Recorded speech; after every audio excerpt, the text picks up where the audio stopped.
Hi. So today I'm going to talk about the court cards of the suit of coins. And even though I like to show, I have hundreds of tarot decks, and even though I usually like to show you more than one example of tarot cards, usually at least show my two decks and the Rider-Waite deck and the Crowley deck, and sometimes one of the many other decks, but just for the sake of holding it today, I'm going to use the cards from my Subtle Tarot deck, which I like a lot. Maybe I'll pull out the other cards too. So there's the family. We have the king, we have the queen, we have the prince, and we have the princess of coins or pentacles. So this is an earth sign. Generally speaking, what that means is that in the sort of traditional way, this would be a dark person. Could be dark-skinned, certainly dark hair, dark eyes. So in a traditional way of reading the tarot, you would choose a card to represent a person. If it was an older woman with dark hair, you might choose this card. If it was a young woman with dark hair and dark eyes or dark skin, if you have dark hair and light eyes, then all bets are off. But nonetheless, that's sometimes the cards can refer to physical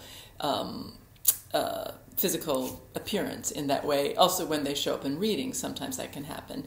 But more often, they really refer to a kind of person or a kind of experience, a kind of person or a part of yourself. So starting with the king would be fire of earth. Again, this is an earth sign.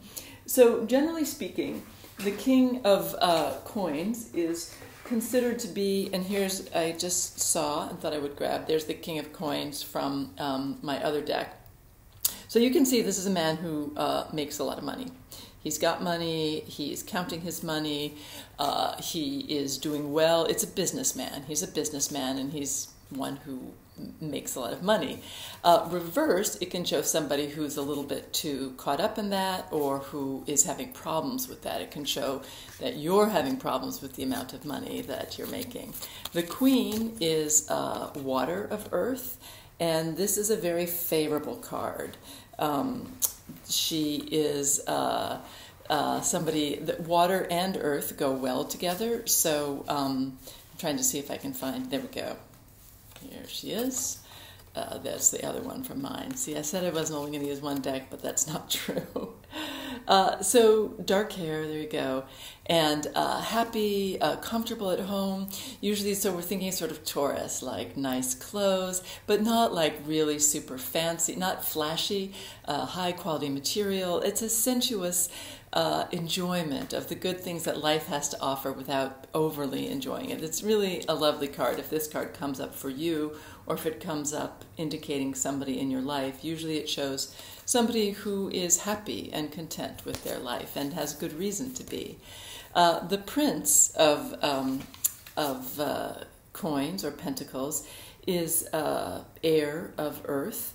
And usually this card shows somebody, or shows the experience of working on something over a long period of time.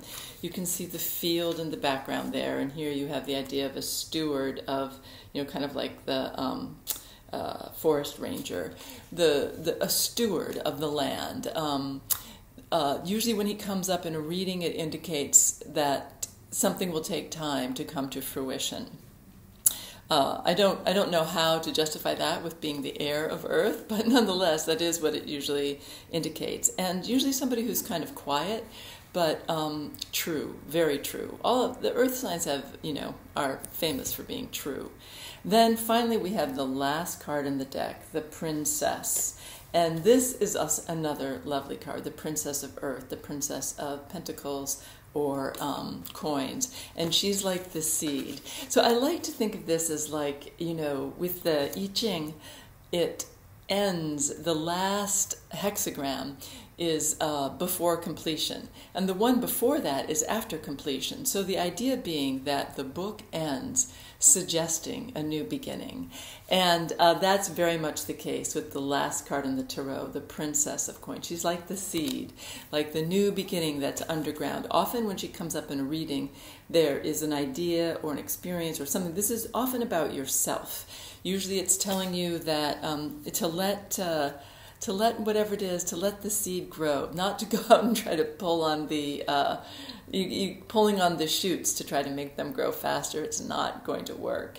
And it's a thoughtful card. It's a lovely sort of experience of let what's in the earth rise up from the earth on its own time and have its own germination or gestation period before it appears. So that is a brief rundown of the court cards of the suit of coins.